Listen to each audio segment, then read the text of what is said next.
hacerles en esta mañana una pregunta.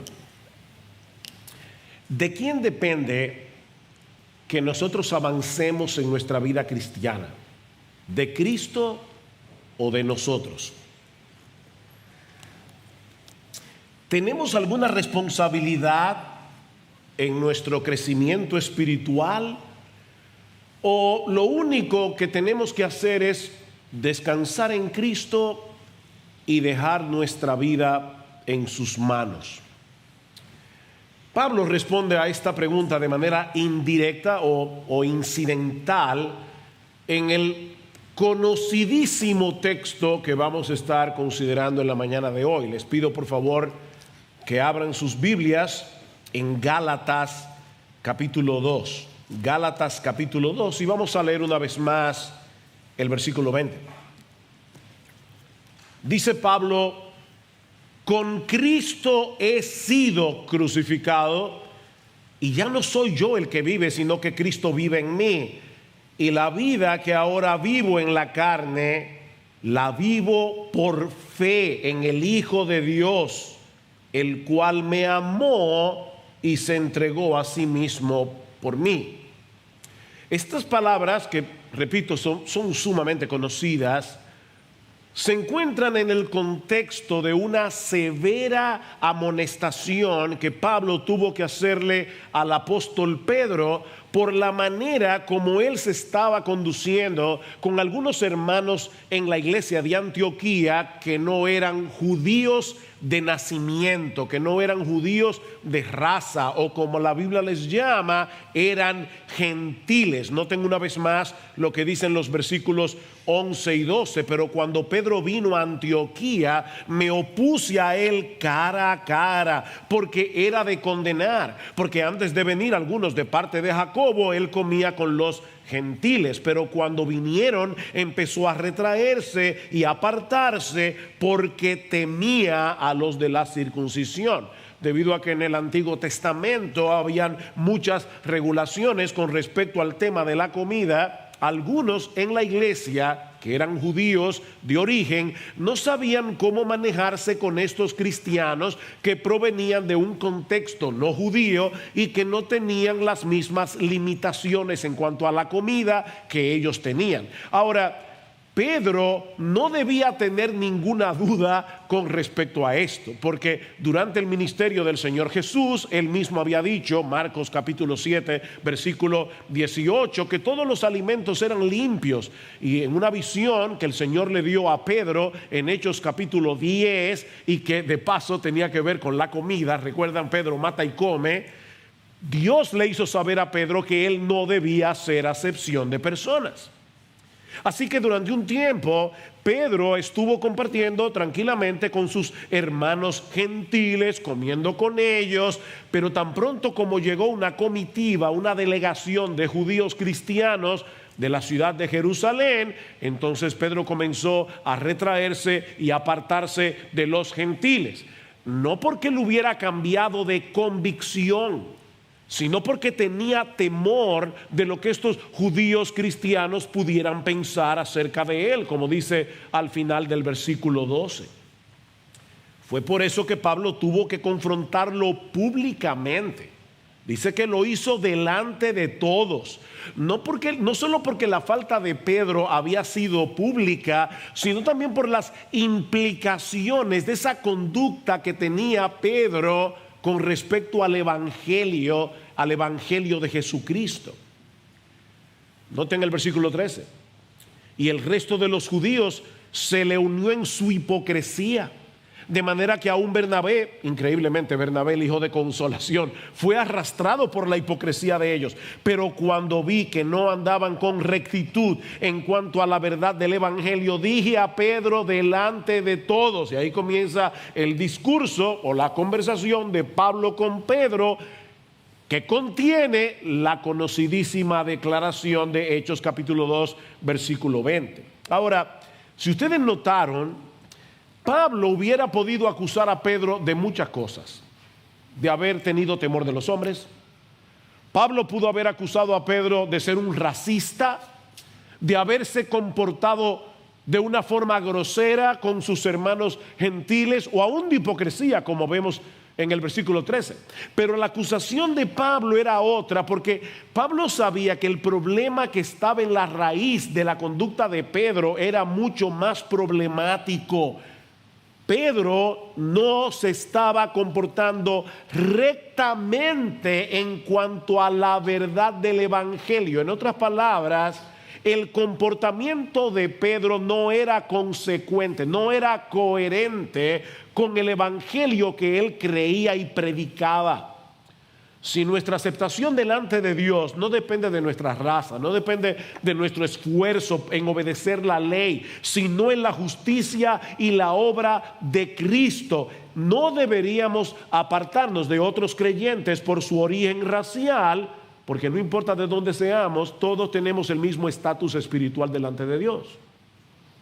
Más aún, Pablo quiere hacerle ver a Pedro y a todos nosotros que solo podemos vivir para Dios en santidad y obediencia cuando dejamos de tratar de obedecer la ley en nuestras propias fuerzas y descansamos por fe en la obra de Jesucristo. Noten el versículo 19, pues mediante la ley yo morí a la ley a fin de vivir para Dios.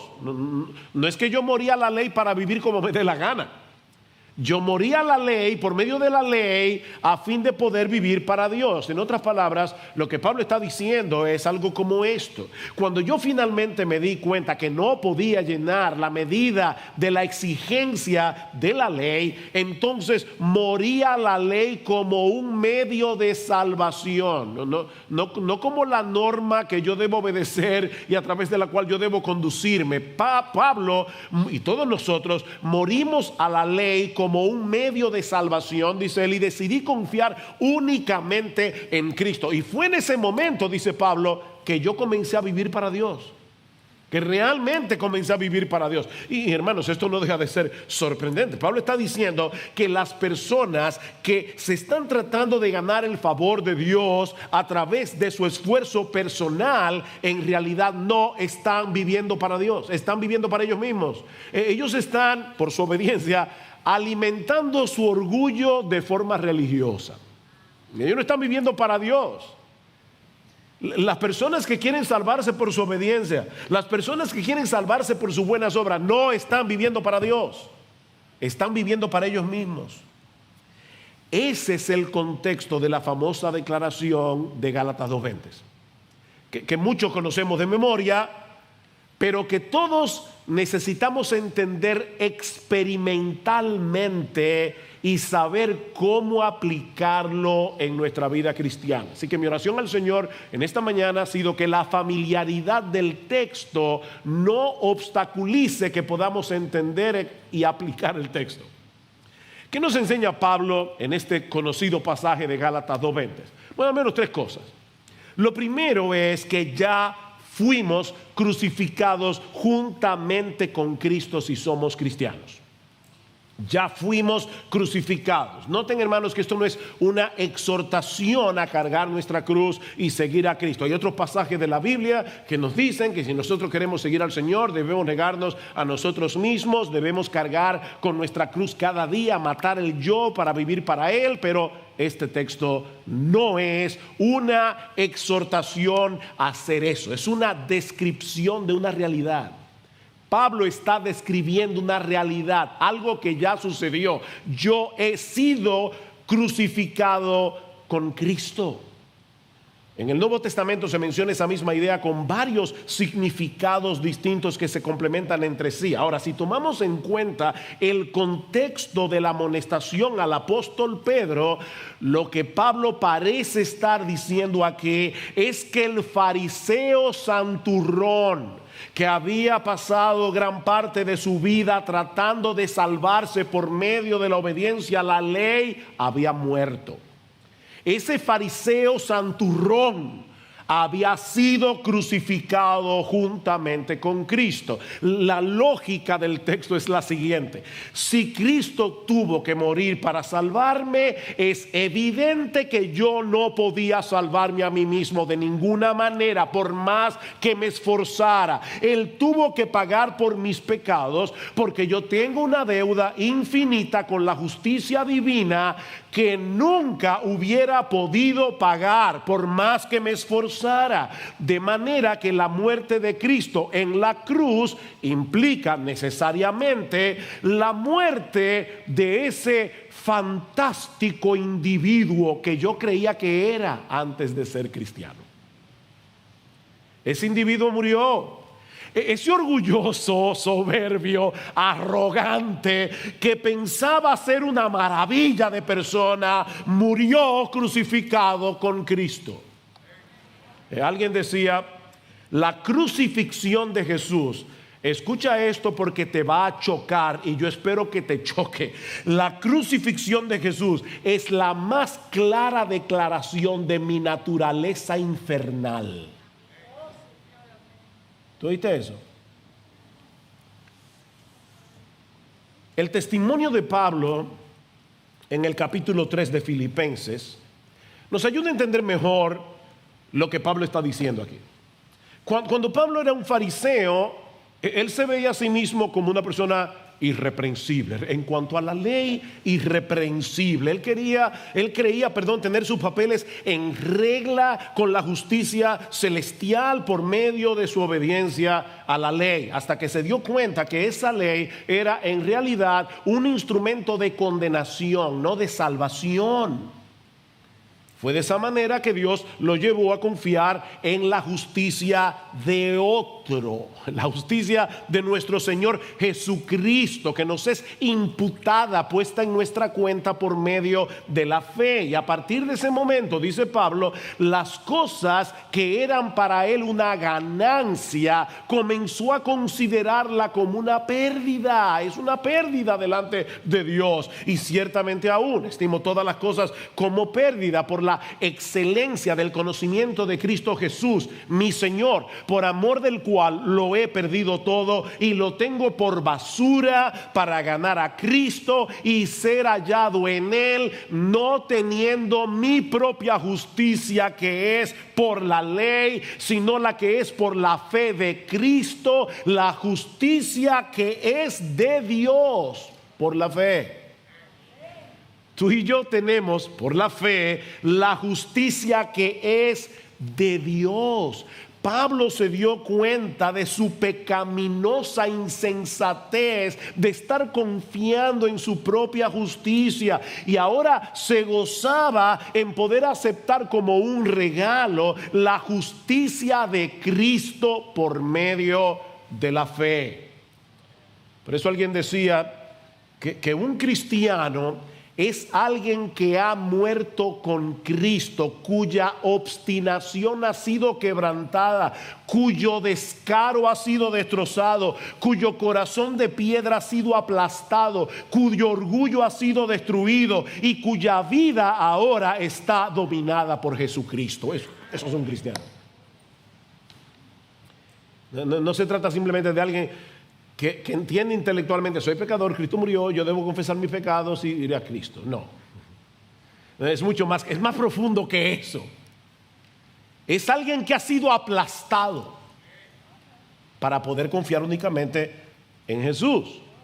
Lo que nos lleva de la mano a la segunda enseñanza de nuestro texto, y es el hecho de que ahora tú y yo, si somos cristianos, tenemos una nueva vida que no es otra cosa que la vida de Cristo en nosotros. Tenemos una nueva vida que es la vida de Cristo. Versículo 20 otra vez. Con Cristo he sido crucificado, y ya no soy yo el que vive, sino que Cristo vive en mí. Pregunta: ¿por qué este texto ha sido místicamente interpretado a través de toda la historia de la iglesia? Cristo vive en mí, yo no tengo nada que hacer, solo dejarme llevar. Está diciendo Pablo aquí que su personalidad quedó completamente anulada porque ahora Cristo vive en él? Por supuesto que no. De hecho, noten todas las veces que Pablo hace alusión a sí mismo en el texto. Y de hecho, si lo leyéramos desde el versículo 18, no lo voy a hacer por el tiempo, pero veríamos que Pablo hace un montón de alusiones personales. Pero no solamente el versículo 20. Con Cristo he sido. ¿Cuál es el pronombre tácito o sobreentendido? Yo. Con Cristo yo he sido crucificado. Y ya no soy yo el que vive, sino que Cristo vive en mí. Y la vida que ahora vivo yo en la carne, la vivo yo por fe en el Hijo de Dios, el cual me amó y se entregó a sí mismo por mí. Hay 7 alusiones a Pablo solamente en ese versículo. Así que Pablo no está diciendo que su vida desapareció ahora que era cristiano. Entonces, ¿qué significa esto? Varias cosas.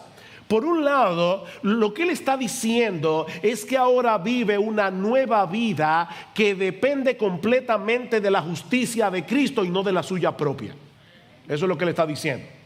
En lo que a Dios se refiere, dice Pablo, mi yo pecador, ese arrogante, soberbio, fariseo, santurrón, ya no existe. Ahora, puede ser que tú no seas o no hayas sido un santurrón. Puede ser que tú te mires atrás y digas, bueno, yo no era como Pablo, yo más bien vivía abiertamente en inmoralidad. Bueno, si tú eres cristiano, este texto también se aplica a ti. La deuda que teníamos con la justicia divina fue cancelada. ¿Sabes por qué? Porque el que hizo todas esas cosas ya no existe. Murió, fue crucificado. Mi hermano amado, piensa en la cosa más vergonzosa, la más vergonzosa que tú hayas hecho en tu vida. Si tú eres cristiano, esa deuda ya fue pagada en el Calvario. El individuo que hizo eso no existe más. Pero no solo eso. Lo glorioso de la salvación no consiste únicamente en el hecho de que ya no tenemos deudas pendientes en el tribunal de Dios. No, es más que eso. Yo puedo tener una deuda con el banco y si un amigo me la paga, ya no tengo deuda, pero ¿saben qué? Mi cuenta sigue en cero. Pero eso no fue lo que hizo Jesús. Lo que hizo Jesús fue cancelar nuestra deuda y al mismo tiempo poner en nuestra cuenta su justicia perfecta, de tal manera que ahora Dios nos ama. Y otra vez escucha esto con suma atención: Dios nos ama como si tú y yo hubiéramos vivido la misma vida que vivió Jesús.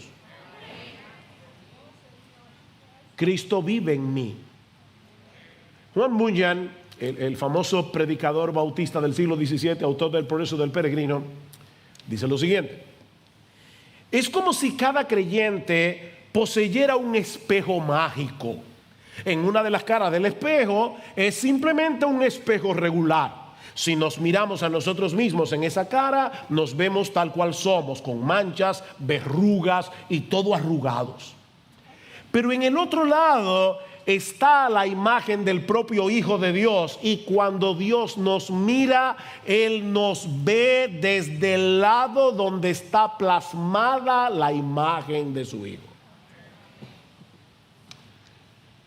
Miren, hermanos, sí, yo sé que somos gente ordenada, civilizada, pero de verdad, miren, eso es como para saltar de la silla.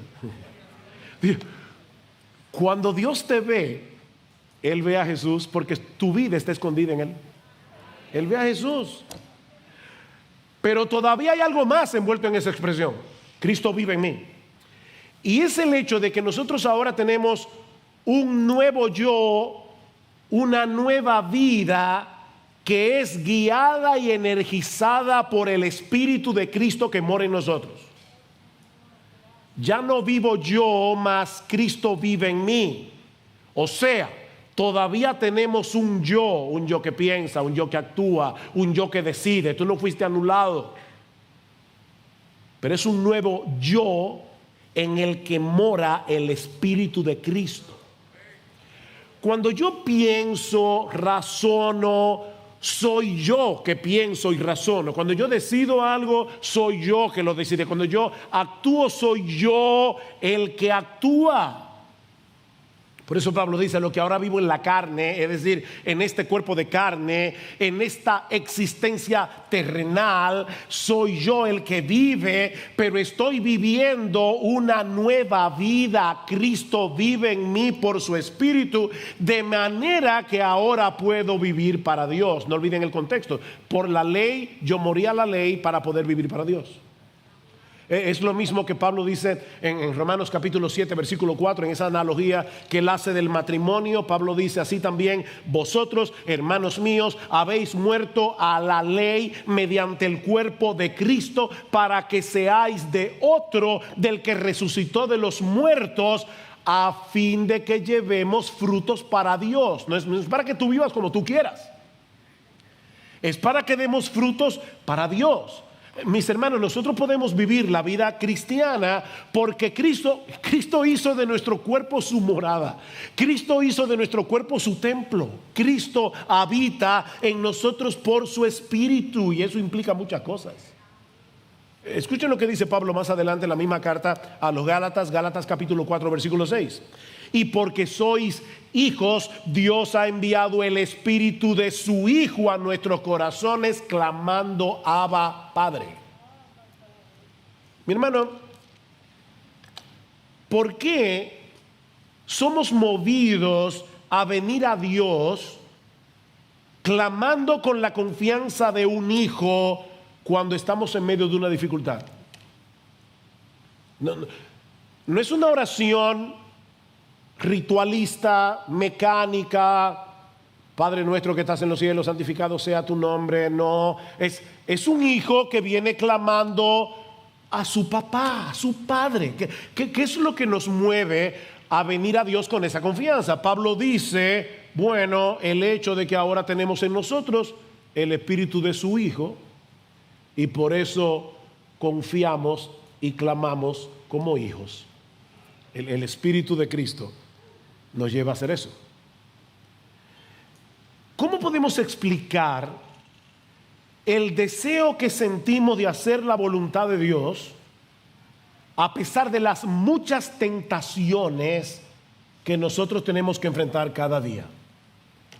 ¿Cómo se explica eso? Cristo vive en mí. ¿Cómo es posible que hayamos podido perseverar, que hayamos podido, resistir a lo largo de nuestra vida cristiana, a pesar de nuestras propias debilidades, del pecado que mora en nosotros, de todas las dificultades que hemos experimentado y seguiremos experimentando en este mundo caído? ¿Cómo podemos explicar eso? Cristo vive en mí. ¿Por qué todavía sientes vergüenza cuando pecas y eres guiado al arrepentimiento en vez de quedarte atrapado por tu pecado o en tu pecado? Porque Cristo vive en ti por su Espíritu. Eso no fue lo que Él le prometió a sus discípulos: y yo rogaré al Padre y les daré otro consolador para que esté con ustedes para siempre, el Espíritu de verdad, al cual el mundo no puede recibir porque no le ve ni le conoce, pero vosotros le conocéis, porque mora con vosotros y estará en vosotros. No os dejaré huérfanos, yo vendré a vosotros. Qué precioso.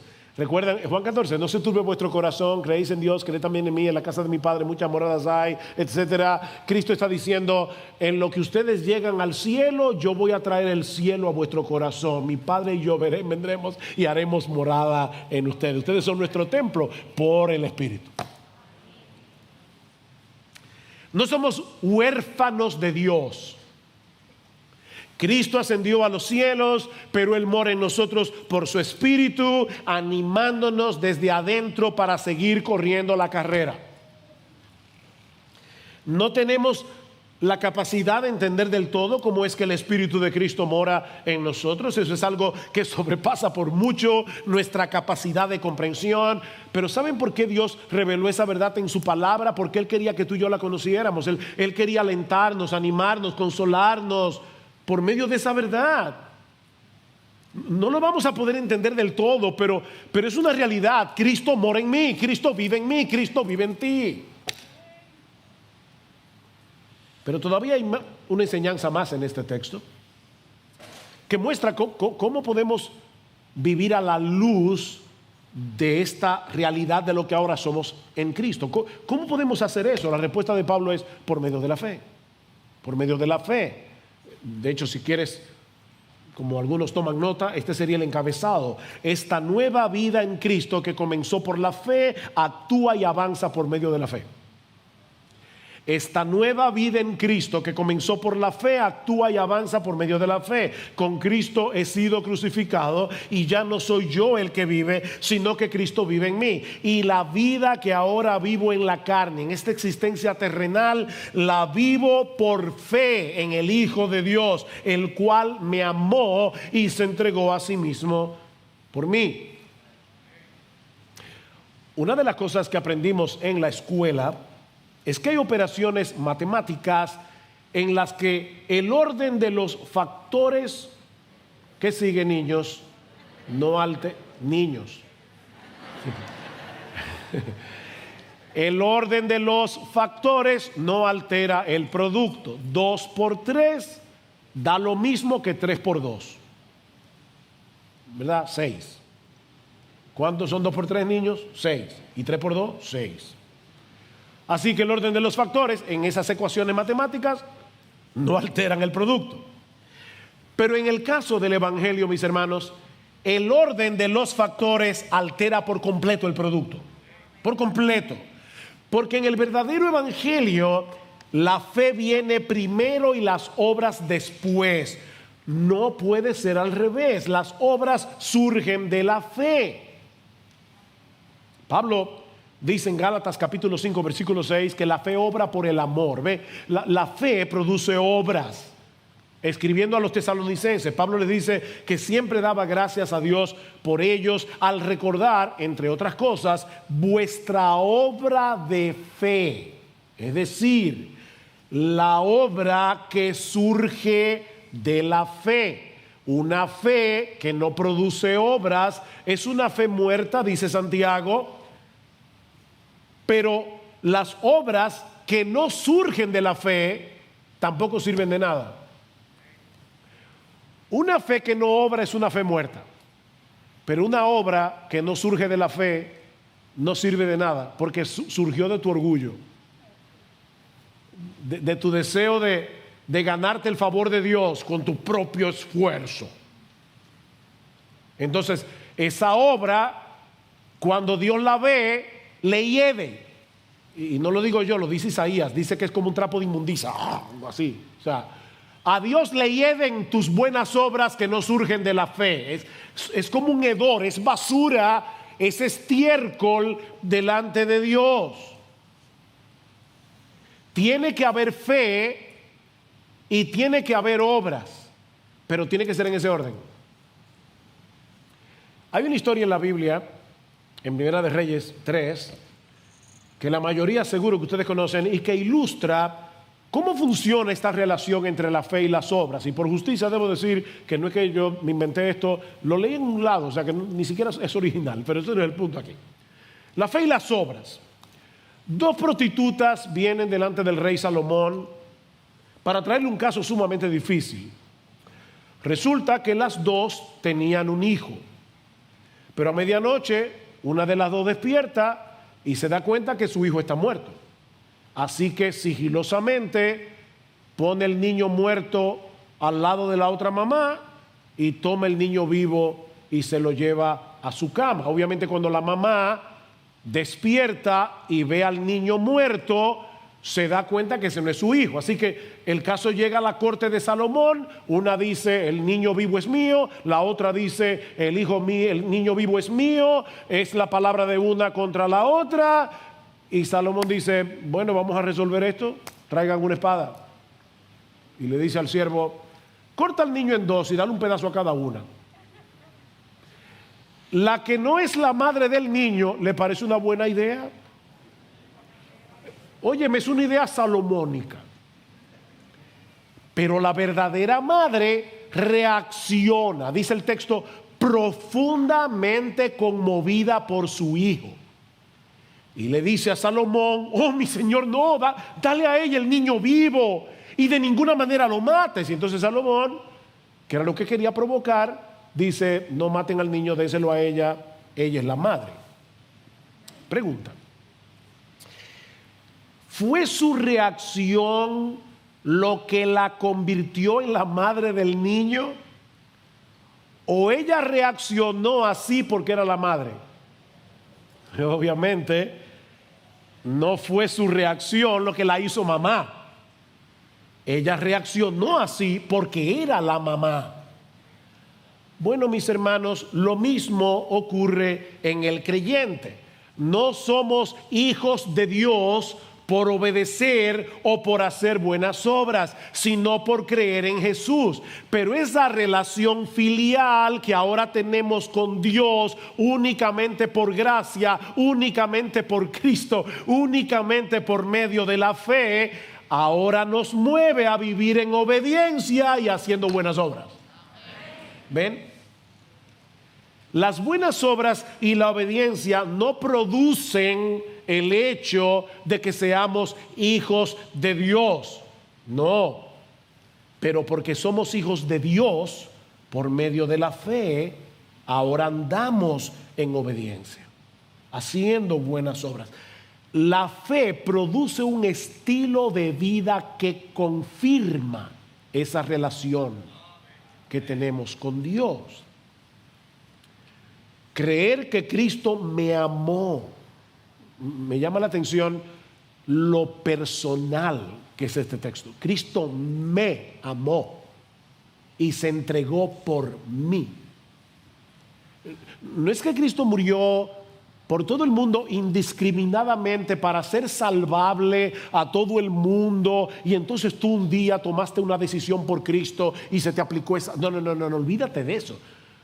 Cristo murió por ti. Cristo te amó a ti. Y cuando una persona entiende eso, cuando un creyente, Dios le abre los ojos para poder entender esta gloriosa doctrina, eso tiene un impacto que se refleja en todo lo que hacemos, comenzando por el hecho de que no tratamos de obedecer a Dios para ganarnos nuestro favor, sino porque sabemos que hemos sido favorecidos por Él únicamente por causa de Jesús. Descansar por la fe en esa realidad nos mueve gozosa y agradecidamente a vivir para Él y no para nosotros mismos. El amor de Cristo nos constriñe, el amor de Cristo nos empuja, pensando esto, que si uno murió por todos los creyentes, obviamente, y lo sabemos porque sigue diciendo, entonces todos murieron. Evidentemente no todos los impíos que están por ahí murieron con Cristo, solo los creyentes. Así que ese todos está limitado a todos los que creen. Por todos murió para que los que viven ya no sigan viviendo para sí mismos, sino para aquel que murió y resucitó por nosotros. El amor de Cristo manifestado en la cruz es el combustible que pone en movimiento la devoción del cristiano. Es el amor de Cristo. Ese amor nos energiza para vivir en una gozosa obediencia. Déjenme tratar de mostrar cómo se ve eso en la práctica. Es por esa fe que nosotros tenemos la certeza de que el pecado ya no puede gobernarnos a su antojo. ¿Tú sabes lo lo importante que es que tú entiendas que ya tú no eres esclavo del pecado cuando estás luchando con el pecado, porque a veces se siente como si todavía no tuviéramos la capacidad de obedecer. Pero yo creo, no en mis sentimientos, no en cómo yo me siento en medio de la lucha, yo creo en lo que Dios dice en su palabra. Y Él dice en su palabra que ya no somos más esclavos del pecado. Es por fe que tú crees eso. El pecado sigue siendo mi enemigo, pero ya no es mi rey. ¿Ustedes creen que cuando Abraham Lincoln firmó el acta de emancipación en enero de 1860 y no me acuerdo cuándo, 3? ¿Ustedes creen que cuando Abraham Lincoln firmó el acta de emancipación de todos los esclavos, todos esos esclavos inmediatamente ya se pensaban como personas libres? No, ellos todavía el amo le decía fulano y temblaban hasta que ellos comenzaron a entender: soy libre. Yo creo que ese documento del presidente es real. Soy libre, no soy esclavo de nadie. Mis amados hermanos, ya no somos esclavos del diablo, ya no somos esclavos del mundo, ya no somos esclavos del pecado. Cree eso, créelo. Es por fe. Es por fe que nosotros ahora sabemos que como Cristo nos perdonó una deuda enorme, infinita, ahora nosotros podemos perdonar a otros. Es por fe. Al albergar amargura, resentimiento, enojo, es no andar con rectitud en cuanto a la verdad del Evangelio. Tú estás haciendo lo mismo que hizo Pedro. ¿Por qué te ofendes? ¿Por qué te ofendes tan fácilmente? Porque tú todavía no estás entendiendo del todo lo malo que tú eres en ti mismo o lo que tú eras. El Evangelio dice de ti que tú mereces el infierno y que la única razón por la que tú puedes estar en pie delante de Dios es por la justicia de Jesús. Entonces, ¿por qué te ofendes tanto cuando te hacen algo a ti, si más bien debería ofenderte que le hagan algo a Jesús? Porque tú no estás andando rectamente en cuanto a la verdad del Evangelio. Recuerda que Cristo tuvo que morir por ti en una cruz porque estabas perdido. Como dice Martin Lloyd-Jones, el que está en el piso no tiene miedo de caerse. Pero tú te has colocado en un pedestal. Eres un cristal de Belén. No estás entendiendo del todo lo que el Evangelio dice de ti. Mi hermano, mi hermana, cuando se te hace difícil perdonar, o te das cuenta que estás almacenando amargura en tu corazón, cuando te ofendes fácilmente, es porque no te estás viendo a la luz del Evangelio. Tu resentimiento, tu amargura, tu ofensa es una negación del Evangelio. Déjame hacerte una pregunta. ¿Tú te encuentras frecuentemente a ti mismo criticando a otros? O déjame ponértelo de otra manera. De verdad, por favor, hagamos un análisis personal, todos, comenzando por mí, por el predicador. Si pasamos un balance entre las palabras que salen de tu boca, que son una crítica a otras personas, y las palabras que salen de tu boca, que son una alabanza a la gracia de Dios por la obra que está haciendo en tus hermanos en Cristo, ¿cuál pesa más? ¿Cree lo que sea que Pablo pudiera dar gracias en todas sus cartas, hasta la de los Corintios? La gracia de Dios que él veía en esos hermanos. El hipercriticismo es negar la verdad del Evangelio. Eso quiere decir que tú te estás viendo superior. La razón por la que tú criticas es porque obviamente las personas a las que tú criticas están por debajo de ti. Si tú eres un criticón, tú no te conoces. O por lo menos tú no entiendes lo que Dios pensaba de ti cuando tú no eras cristiano. Tú no te estás viendo a la luz del Evangelio. Porque de verte a la luz del Evangelio tendrías más cuidado. Y yo no estoy aquí diciendo que no debemos juzgar. Escuchen la prédica del pastor Marco, fue muy buena con respecto a ese tema. No tengo que aclarar eso, porque aquí ya se predicó de eso. El Evangelio nos dice que todos somos igualmente merecedores del infierno, todos. Así que aquí hay un merecedor del infierno criticando a otro merecedor del infierno. Sí, pero yo seguro que yo hubiera estado 10 pisos más para arriba. El fuego mío hubiera sido, si yo me hubiera perdido, seguramente que el horno mío hubiera sido menos caliente.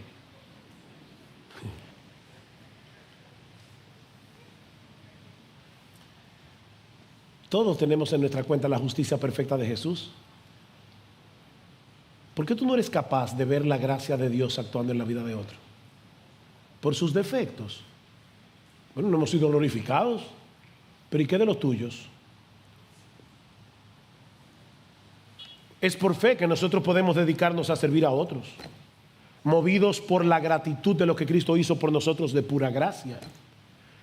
El Evangelio debe movernos a ser generosos con todo lo que somos y tenemos. Bueno, no se trata solamente de ser generoso con nuestro dinero, es ser generoso con nuestro tiempo, es ser generoso con nuestros dones, con nuestros talentos, es ser generosos con todo lo que somos y tenemos. ¿Qué dice Pablo? Porque ya conocéis la gracia de nuestro Señor Jesucristo, que por amor a vosotros se hizo pobre, siendo rico, para que vosotros con su pobreza fueseis enriquecidos. Y así pudiéramos de verdad multiplicar los ejemplos para demostrar que todo lo que hace el cristiano y que tiene verdadero valor delante de Dios es porque eso emanó de la fe. Si no, no tiene valor. Mi hermano, ¿por qué tú viniste a la iglesia hoy? ¿O pastor es domingo? O sea, ¿tú viniste a la iglesia hoy porque esa es tu costumbre? ¿Porque los pastores dicen que los domingos hay que congregarse? ¿O tú viniste porque tú de verdad crees por la fe que tu Salvador se va a hacer presente aquí?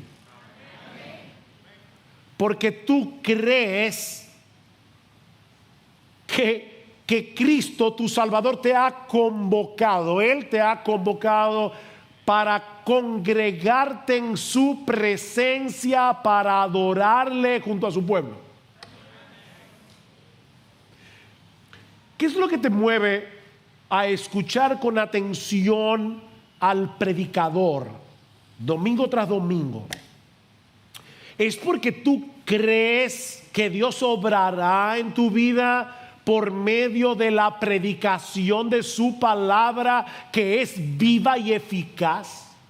O sea, tú vienes con esa expectativa, wow, cuando Dios desata su palabra, su poder entra en acción y Él transforma corazones y yo voy a exponerme a ese poder.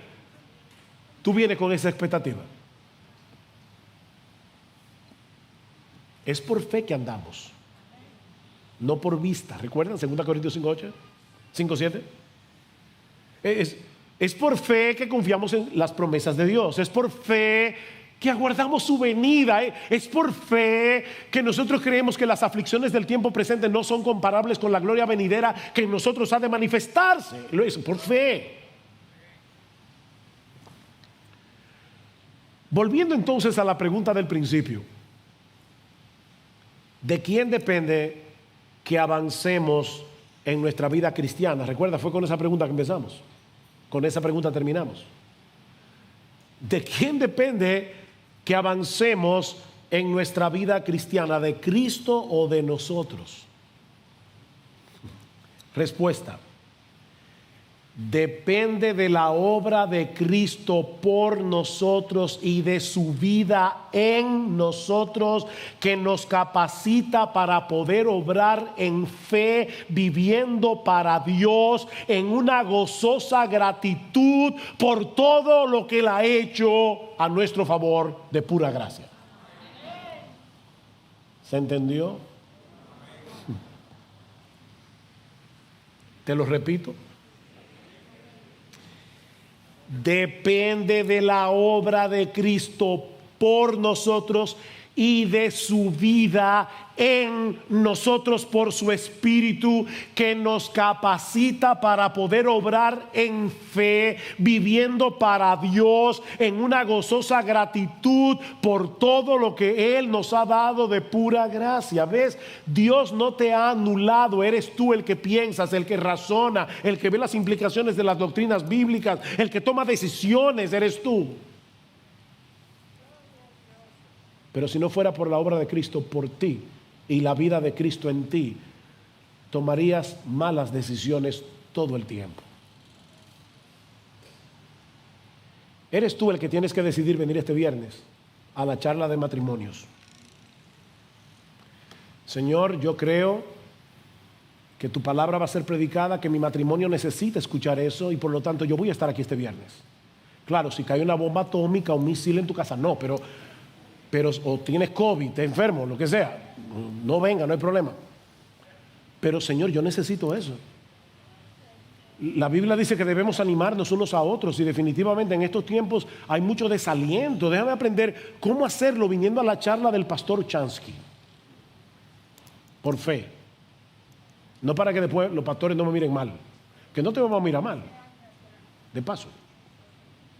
Pero es como, ok, Señor, yo necesito eso. Ay, pero que el viernes.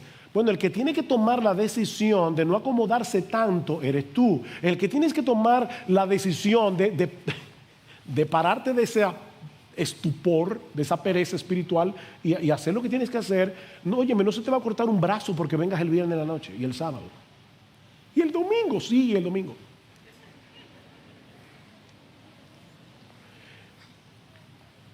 Nuestro nuevo yo está vivo en Cristo. Ese nuevo yo, y me encantó como lo dijo alguien, ya no es un yo que anhela la autosuficiencia o la autoconfianza o la autodirección o la autoexaltación. El nuevo yo aparta la mirada de sí mismo y confía en el Hijo de Dios, cuyo amor y poder fueron probados en el Calvario. Desde el momento en que te despiertas por la mañana hasta el momento en que te duermes por la noche, el nuevo yo de la fe se desespera de sí mismo y huye hacia Cristo en busca de protección y motivación, coraje, dirección y capacidad para caminar en gozo, paz y justicia. Eso es la vida cristiana en la práctica. Oye, es vivir por fe desde que abres tus ojos, porque no se puede vivir de otra manera. Esa nueva vida no anula nuestro yo, pero ese nuevo yo depende del Espíritu de Cristo en todo, para que Él reciba toda la gloria. Y si tú estás aquí en esta mañana tratando de ganarte tu salvación por medio de tu esfuerzo personal, escucha lo que sigue diciendo Pablo en el versículo 21: no hago nula la gracia de Dios, porque si la justicia viene por medio de la ley, entonces Cristo murió en vano. Tú estás haciendo nula la gracia de Dios. ¿Qué sentido tiene la muerte de Cristo en la cruz si hubiéramos podido salvarnos a nosotros mismos? La muerte de Cristo habría sido en vano. La muerte de Cristo habría sido una tragedia. Alguien lo ilustra de esta manera: imagínate que tu casa se está quemando, pero tanto tú como tu familia pudieron escapar a tiempo. Entonces de repente viene alguien y se acerca y te dice: déjame mostrarte cuánto yo te amo, y se arroja al fuego y se quema. Eso sería una locura, porque ya tú estabas a salvo. Pero ¿Qué pasaría si todavía estuvieras atrapado en tu casa? Sin ninguna posibilidad de poder escapar de aquel infierno. Y desde afuera escuchas una voz que te grita: no te preocupes, que yo te amo lo suficiente como para dar mi vida por ti. Y de inmediato esa persona penetra a través de las llamas, se convierte en un escudo humano, te salva la vida, pero él muere carbonizado. Entonces no tendrías ninguna duda del amor de esa persona por ti. Eso fue lo que hizo Jesús. Él se lanzó a las llamas para que tú pudieras escapar. Si fuera posible para el hombre salvarse a sí mismo, entonces la muerte de Cristo en la cruz no tendría ningún significado. Pero si Él murió para salvarnos porque no había otro medio de salvación, entonces esa muerte lo significa todo. Y no tendríamos un gozo mayor que gastar nuestra vida por aquel que se entregó y murió por mí, aquel que me amó y murió por mí. Mi amigo, la gracia de ese Cristo está disponible para ti hoy. Si vienes humillado, despojándote de tu arrogancia, reconociendo tu impotencia y confiando únicamente en Él, ven a Cristo ahora en arrepentimiento y fe y serás salvo.